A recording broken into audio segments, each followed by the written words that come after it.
우리 시간 하나님의 말씀 듣겠습니다.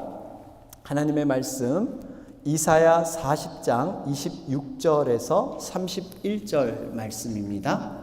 우리 이사야 40장 26절에서 31절 제가 대표로 받들어 읽겠습니다. 너희는 눈을 높이 들어 누가 이 모든 것을 창조하였나 보라. 주께서는 수요대로 만상을 이끌어내시고 그들의 모든 이름을 부르시나니 그의 권세가 크고 그의 능력이 강함으로 하나도 빠짐이 없느니라. 야곱아 어찌하여 내가 말하며 이스라엘아 내가 이르기를 내 길은 여호와께 숨겨졌으며 내 송사는 내 하나님에게서 벗어난다 하느냐. 너는 알지 못하였느냐 듣지 못하였느냐. 영원하신 하나님 여호와 땅끝까지 창조하신 이는 피곤하지 않으시며 곤비하지 않으시며 명철이 한이 없으시며 피곤한 자에게는 능력을 주시며 무능한 자에게는 힘을 더하시나니 소년이라도 피곤하며 곤비하며 장정이라도 넘어지며 쓰러지되 오직 여호와를 앙망하는 자는 새 힘을 얻으리니 독수리가 날개치며 올라감 같을 것이요 다른 박질하여도 곤비하지 아니하겠고 걸어가도 피곤하지 아니하리로다. 아멘. 오늘은 우리 마지막 드리는 송년 주일입니다. 여러분, 하나님께서 우리에게 주신 모든 시간들은 사실 너무나 소중하고 의미 있지만 나름대로 의미를 부여해 본다면요, 처음과 끝은 굉장히 중요합니다.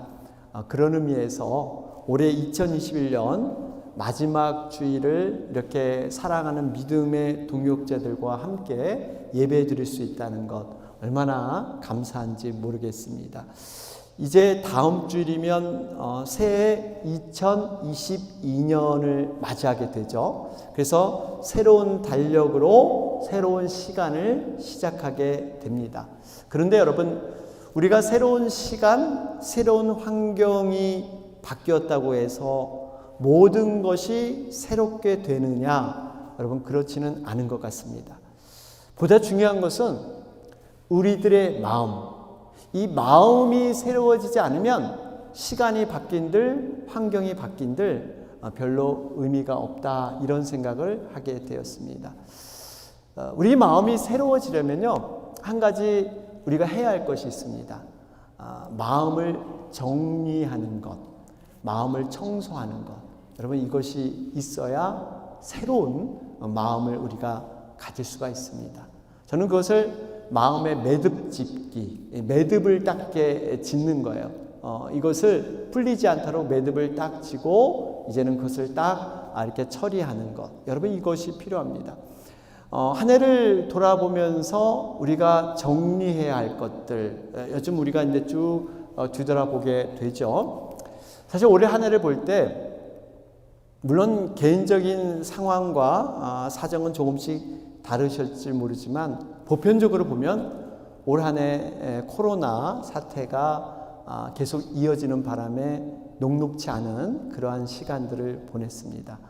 백신도 나왔죠. 또 부스터 샷도 맞았고 이제는 정상적인 생활의 회복, 이것을 우리가 나름대로 기대를 했습니다.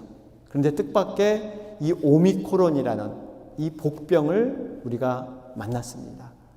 제가 기억하기는 처음 코로나 사태가 시작할 때 2주간인가요? 외출을 삼가하고 자택에서 머물라, 이런 행정명령이 내려졌어요. 처음 있었던 일이죠. 그때는 생각하기에 2주만 어떻게 참으면 뭔가 예전과 같은 그러한 생활로 돌아가겠거니, 그런 생각을 했는데 2주가 웬걸 지금 2년이 넘어버렸습니다.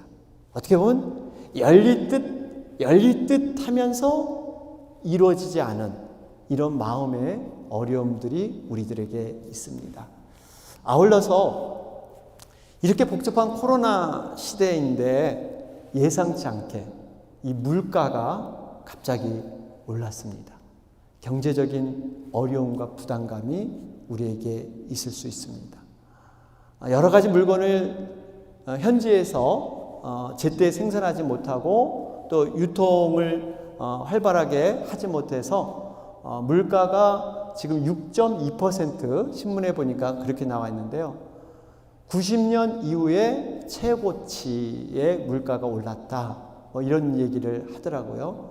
여러분도 아시지만 이 가스값이 정말 이 미국 산하본 중에서 가장 높이 오르지 않았나 이런 생각을 하는데, 여러 가지 이런 그 삶의 정황들을 볼 때요, 우리가 감사와 기쁨보다는 조금 마음에 무거운 그런 어두운 마음이 들 수가 있습니다. 그런데 그럼에도 불구하고 우리가 또 믿음의 눈을 보고 하나님의 관점을 보면요, 그럼에도 불구하고요, 감사할 것이 많이 있습니다. 우리가 어떤 상황과 사건을 볼 때 여러 가지 견해들이 우리 머릿속에 떠오를 수 있습니다. 오만 가지의 생각이 우리 머리를 이렇게 잡을 수가 있는데요.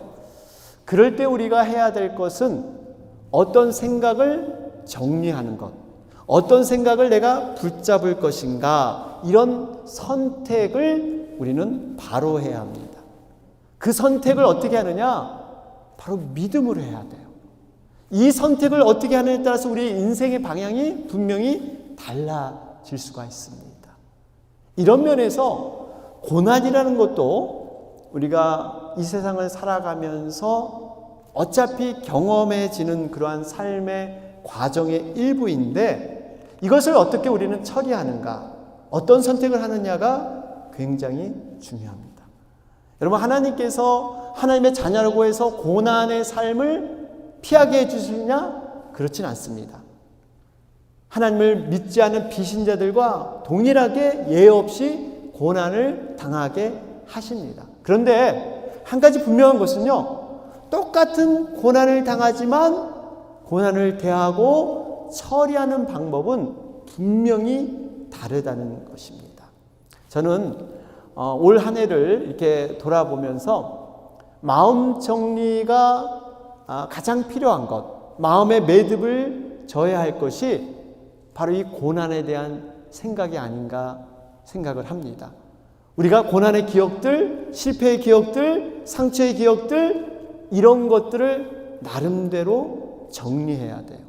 특별히 하나님의 말씀을 통해서 이 고난에 대한 관점을 내 자신의 관점으로만 보지 말고 하나님의 관점, 믿음의 관점으로 정리하고 매듭 짓는 것이 절대적으로 필요합니다. 여러분, 하나님께서는 왜 우리에게 고난이라는 것을 허락하셨을까요? 우리는 이 고난을 어떤 관점에서 바라봐야 할까요? 저는 이것을 좀 정리해 보고자 합니다. 첫째로, 고난은 하나님께서요, 우리를 사랑하시는 증거다. 이것을 우리는 믿어야 합니다. 우리를 사랑하시기 때문에 때로는 하나님께서 고난도 허락하신다는 사실입니다. 굉장히 역설적인 얘기예요. 어떤 분은 이해가 잘 되시지 않을 수도 있습니다. 하나님께서는요, 우리를 징계라는 그러한 수단을 통해서 하나님의 자녀로 세워가시고 하나님의 인도한 가운데 우리를 두실 때가 있습니다. 우리를 미워서 그런 건 아니에요. 여러분, 하나님은 우리를 얼마만큼 사랑하시냐면요, 하나님 자신의 손바닥에 우리의 이름을 새겨서 지워지지 않을 정도로 우리를 사랑하십니다. 우리의 상황과 형편, 일거수일투족을 하나님은 다 살피셔서 머리털까지 세신 바 되셨어요. 그만큼 구체적으로 우리의 상황을 아시고 우리를 도와주길 원하시는 분이 하나님이세요. 그만큼 관심과 사랑이 많으십니다. 그런데 우리가 잘못된 길로 가게 되면 어쩔 수 없이 하나님께서 사랑의 회초리를 드실 수밖에 없어요. 그것이 바로 징계입니다. 왜 그럴까요? 관심과 사랑이 많으시기 때문이에요. 여러분, 우리가 자녀를 키워봐서 다들 경험해 보셨잖아요. 자녀들이 자신의 고집으로 잘못된 길로 가고 타락한 길로 가고 위험한 길로 가려고 한다면 사랑하는 부모 입장에서 여러분 어떻게 하십니까? 뻔히 그 길이 잘못된 길을 알면서도 그것을 다 허락하지 않습니다. 잘못된 길로 갈 때는 반드시 야단을 쳐서라도 징계를 통해서라도 그 자녀의 잘못된 것을 바로잡아 주는 것. 여러분, 이것이 진정한 사랑의 부모의 모습입니다. 우리 하나님도 마찬가지세요. 우리를 하나밖에 없는 독생자를 죽기까지 우리를 사랑하셨지만 그 사랑 때문에 잘못된 길로 갈 때 반드시 사랑의 채찍을 드신다는 사실입니다. 우리가 이 마음을 좀 이해했으면 좋겠어요. 여러분, 사랑의 반대말은 제가 말씀드렸죠. 미움이나 증오가 아니라 그랬어요. 미움이나 증오는 감정이 그런 것이지 여전히 그 대상에 대해서 관심과 사랑이 아직 남아 있다는 것입니다. 사랑의 반대말은 무관심이라고 했어요. 무관심. 아무런 감정도 생각도 의지도 말 그대로 무관심이에요. 이것이 무서운 것입니다. 그래서 성경에는 이 믿음의 사람들이 범죄한 후에 가장 두렵고 무서운 것이 하나님으로부터 벌을 받고 심판받는 것, 매를 맞는 것, 이것이 아니었어요. 하나님께서 무관심해질까 봐. 그것이 가장 두려운 것이었습니다. 다윗은 그래서 범죄한 후에 주의 얼굴을 돌리지 마옵소서, 성령을 내게 거두지 마옵소서, 이것이 나에게 무관심하지 말라는 거예요. 과거처럼 제가 부르짖으면 하나님 응답하여 주시고, 제가 뭐 잘못했으면 차라리 매를 들어서 회초리를 때려주시고, 이런 관계에 이것을 놓지 않기를 간절히 소원했던 자가 다윗입니다. 사랑하는 여러분, 혹시 오늘 한 해를 돌아보실 때 내가 남들보다 정말 고난의 흔적이 많이 있다면요, 하나님께서 날 사랑하셔서 깨닫게 하기 위해서 사랑의 회초리를 주신 줄로 믿으시길 바랍니다. 관심 있는 자녀들, 다시 말해서요, 조금만 더 하면 잘할 수 있는 자녀들에게는요, 조금이라도 잘하라고 잔소리를 하는, 쓴말을 하는 그런 경우들이 있습니다. 하나님의 마음도 여러분 마찬가지예요. 따라서 우리가 하나님의 어떤 징계를 받을 때 이것을 물론 힘들고 어렵지만요, 그 하나님의 마음을 묵상하는 게 굉장히 중요합니다. 하나님의 어떤 마음으로 우리에게 징계를 주시는가, 여러분 그 마음을 이해할 때 우리가 그러한 것을 넘어설 수가 있는 것이죠. 히브리서 12장 5절 6절은 말씀합니다. 내 아들아, 주의 징계하심을 경히 여기지 말며 그에게 꾸지람을 받을 때 낙심하지 말라. 주께서 그 사랑하시는 자를 징계하시고 그가 받아들이시는 아들마다 채찍질 하심이라. 여기 보니까 하나님의 징계가 없으면 사생자예요. 사생자. 이러한 것. 여러분, 정말 그 하나님의 관심이 있다는 것, 그만큼 하나님의 관심과 사랑이 있기 때문에 우리가 때로는 그러한 고난의 삶이 우리에게 있다는 것입니다. 여러분, 이러한 고난을 우리가 좀 깨닫고 정리했으면 좋겠습니다. 둘째로, 여러분, 고난은 하나님의 복을 담는 그릇, 이 그릇을 준비하는 과정이다. 이것을 우리는 믿어야 합니다. 만약 올 한 해 동안 다른 사람들에게 없는 특별한 고난이 나에게 있었다. 그럴 때요, 여러분, 하나님께서 내 믿음의 그릇을 넓히시기 위해서, 우리가 어떠한 시험도 남들보다 더 많았다 하면 내 믿음의 그릇을 하나님께서 넓히시기 위해서 이런 걸 주시는구나, 이렇게 생각하시면 맞습니다. 여러분, 하나님께서 우리에게 믿음의 그릇을 넓히시기 위해서 연단이라는 과정을 허락해 주십니다. 여러분, 이 고난은 연단을 통해서 하나님을 더욱더 놀라운 믿음의 그릇으로 만들어지게 되는 것이죠. 여러분, 고난을 통해서 형통한 사람, 꼽으라 한다면 우리가 잘 아는 요셉과 욥, 여러분 꼽을 수가 있죠. 우리가 요즘 이게 새벽 기도 때 욥에 대해서 이렇게 정리를 해 가고 있는데요. 여러분, 욥을 한번 생각해 보세요. 욥은 신앙생활 참 열심히 했어요. 경건의 삶을 제대로 살았습니다. 그런데 이유 없이 하루아침에 10자녀를 잃었어요. 동방에서 가장 부자였습니다. 그 많던 재산 다 하루아침에 날아갔습니다. 머리부터 발끝까지는 정말 악창이 나서 기왓장으로 자신의 몸을 벅벅 긁어야 하는 이러한 상황. 여러분, 고통이라는 것도 어느 정도 예상하고 준비하고 다룰 수 있으면 고통이 조금 덜한데, 문제는 고통이 이 민물처럼 밀려오는 거예요. 고통이 시리즈로 계속 어려움이 오면 여러분, 그건 정말 힘들 수밖에 없습니다. 이러한 고통 속에서 욥이 더 힘들었던 게 뭡니까? 당시 지혜자로서 자신을 위로하러 온 그 친구들 때문에 더 고통을 받았어요. 위로한답시고 얼마나 욥을 정죄했습니까? 내가 지금 고난을 당하는 것 네 죄 때문이 아니냐? 지금 생각이 안 나서 그렇지, 분명 너가 잘못했으니까 하나님이 벌을 내리시지 왜 끝까지 그 잘못을 인정하지 않아? 너가 그러면 하나님이 잘못되는 거 네가 그거밖에 되지 않아?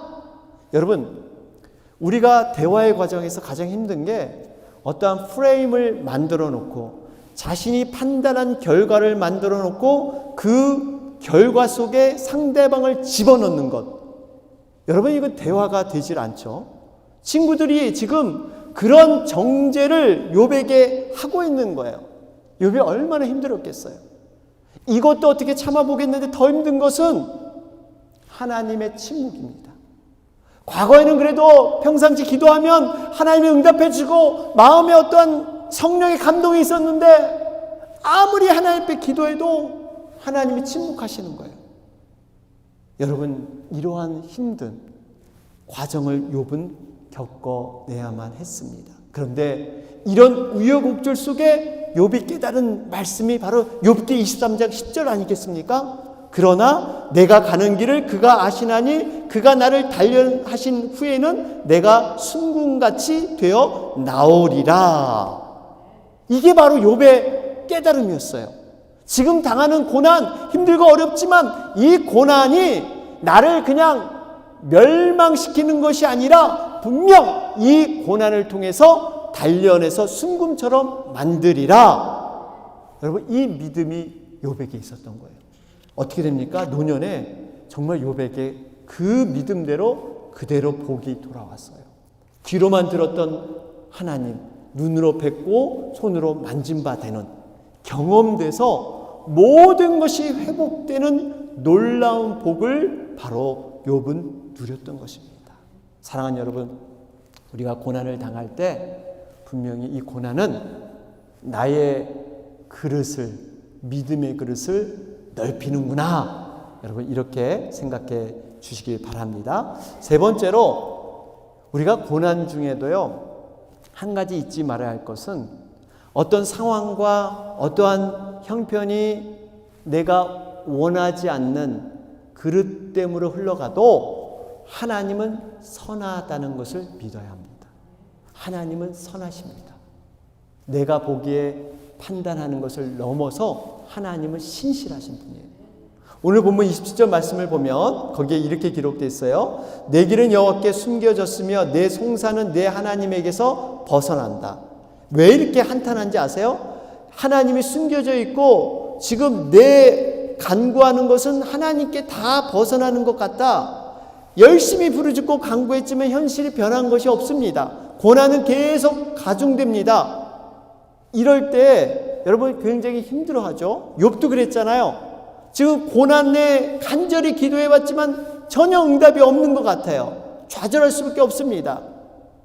여러분, 이러한 상황에서 이제 하나님께서 그들에게 뭐라고 하시냐면요, 28절 29절이에요. 너희들은 그렇게 생각하지만 나는 이러한 모습이다라는 것을 얘기하고 있는데 뭐라고 기록됐냐면요, 너는 알지 못하였느냐, 듣지 못하였느냐, 영원하신 하나님 여호와 땅끝까지 창조하신 이는 피곤하지 않으시며 곤비하지 않으시며 명철이 한이 없으시며 피곤한 자에게 능력을 주시며 무능한 자에게 힘을 더하시나니. 여러분, 무슨 말씀이에요?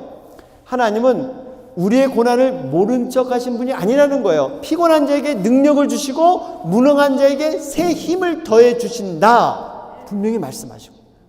여러분, 하나님은 어떤 하나님이세요? 변덕이 없으시고요, 신실하고 좋으신 하나님이세요.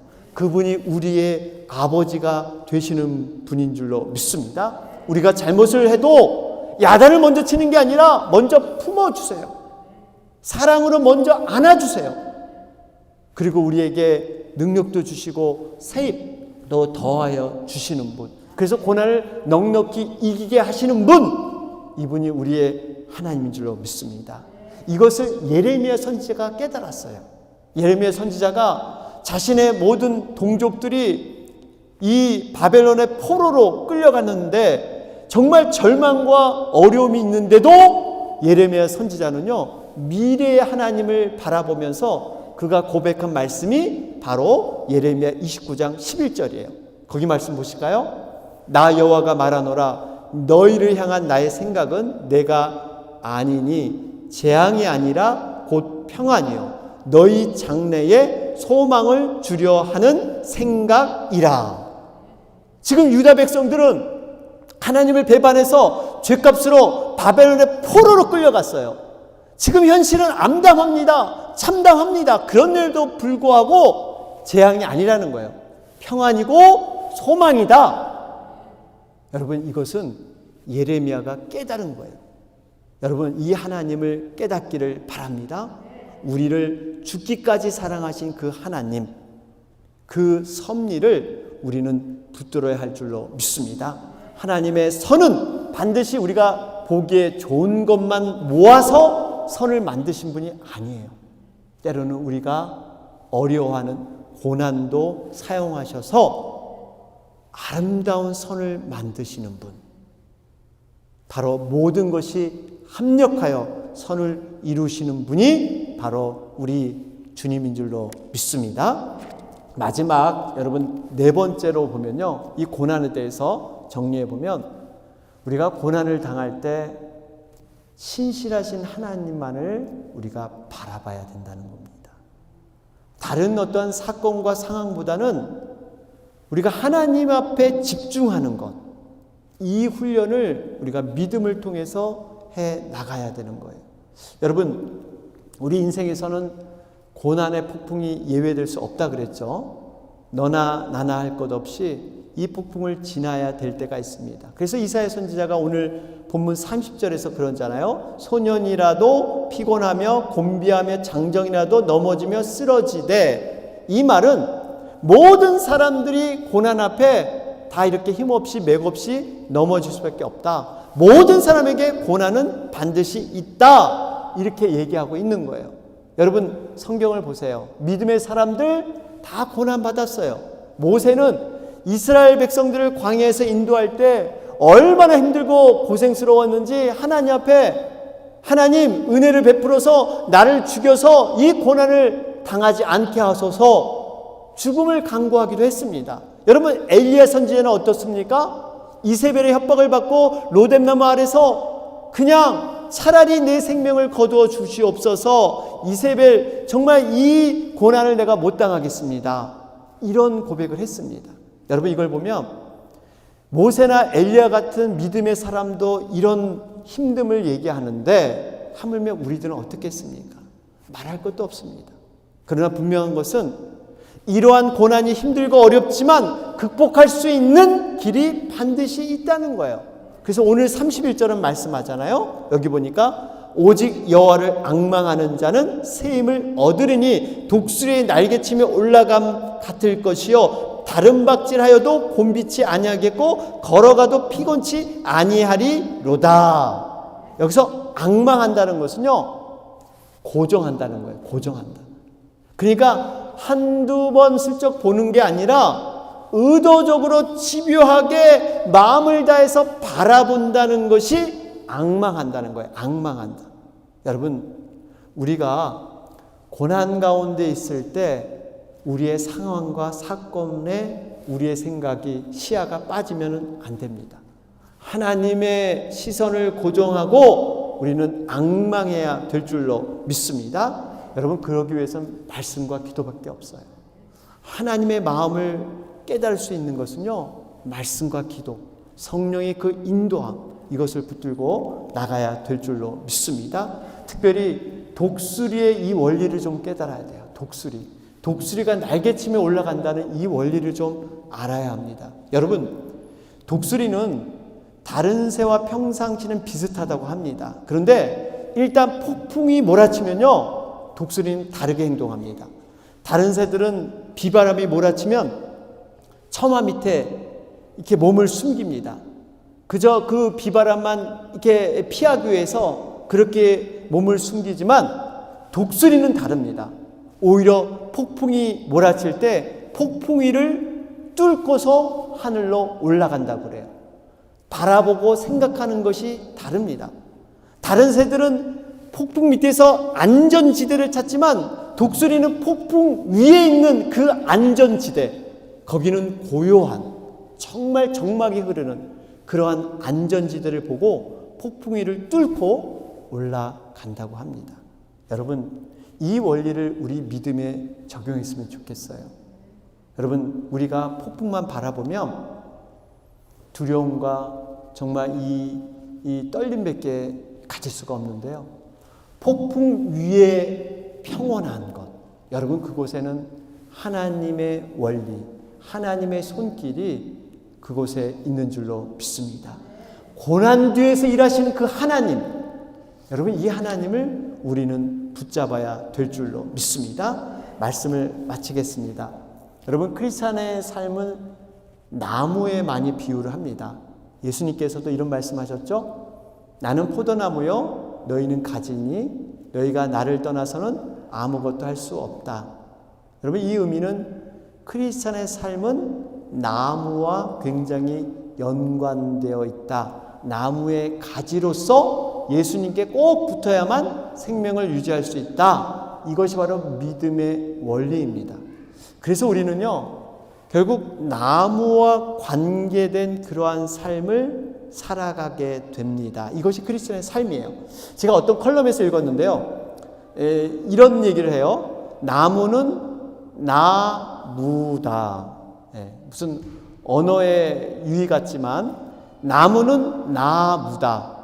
결국 나무의 정의는 나는 nothing, 나의 존재가 없어지고 그럴 때 진정한 나무가 된다. 이 의미는 내 생각, 내 욕망, 내 욕심이 사라질 때 진정한 나무의 역할을 하게 된다. 그러면서 말하기를 예수님께서 진정한 나무가 되셔서 나무 십자가에 매달리셨다. 이렇게 해석을 했더라고요. 굉장히 일리 있는 얘기죠. 그런데 여러분, 혹시 나무 가운데 먹감나무라는 거 여러분 혹시 들어보셨는지 모르겠습니다. 먹감나무가 있습니다.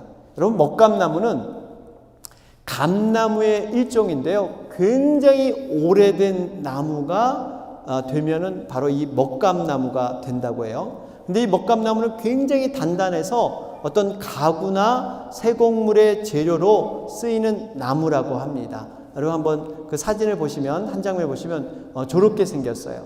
이렇게 생겼는데, 여러분, 이 시골에서 성장해 본 분들은 아시겠지만 감나무는요, 유난히 잘 부러진다고 하죠. 그래서 감을 딸 때 저 꼭대기까지 올라가지 않습니다. 굉장히 튼튼한 그 곳에만 올라가서 이렇게 나뭇가지를 이용해서, 장대를 이용해서 감을 이렇게 따게 되죠. 여러분, 이 감나무들은 심한 비바람에 나뭇가지가 꺾이기도 하고, 또 이렇게 1년에 한 번씩 홍역을 치르게 되죠. 이 감을 딸 때 이 나뭇가지들이 상처를 입게 됩니다. 그런데 놀라운 것은 이 나뭇가지가 상처를 입을 때 그 상처 입은 곳으로 빗물이 스며 들어간다고 해요. 그래서 이 빗물이 스며 들어가서 이 감나무의 깊은 심재에 맺히게 되면 저렇게 먹물처럼 검게 무늬를 만들게 된다고 합니다. 근데 이 무늬는 사람이 흉내낼 수 없는 기가 막힌 기하학적인 그러한 무늬, 그런 무늬들을 그 감나무에 새기게 되는데 이것이 먹감나무 이렇게 얘기를 합니다. 한번 다음 화면을 보시면 이 나무결이요 저렇게 아름답게 저것이 빗물이 되었는데 오랜 시간을 통해서 저렇게 아름다운 그러한 모양과 무늬로 변한다고 합니다. 또 다음 장면을 보실까요? 이렇게 이 상을 만들기도 하고 이런 데 쓰이는데요. 여러분 이 원리를 좀 생각해 보면 감나무는 가지가 부러지는 고통을 당하게 됩니다. 고난을 맞이하게 되는데 그 사이로 빗물이 들어와서 사실 이 빗물이 들어온 나무 중에 20%, 약 5분의 1이죠. 그러니까 모든 감나무가 다 먹감나무가 되는 것은 아니라고 합니다. 그 중에 20%만이 저렇게 아름다운 무늬로 만들어내는 그러한 장식품이 된다고 합니다. 여러분 이 원리를 돌아보면요. 우리가 고난을 겪는다고 해서 모든 사람이 고난을 통해서 이렇게 아름다운 모습으로 변화되지는 않습니다. 어떤 사람은 그 고난이 상처로만 그저 흔적으로만 남을 수밖에 없는 그런 사람이 있는가 하면 20%는 그 고난을 통해서 아름다운 무늬, 상처받은 치유자처럼 다른 사람을 이해하고 그 고난을 통해서 하나님 앞에 더 기도하고 더 간구하는 가운데 하나님의 깊은 원리를 깨달아가는 이러한 사람들이 있다는 것입니다. 먹감나무의 교훈이 바로 이거예요.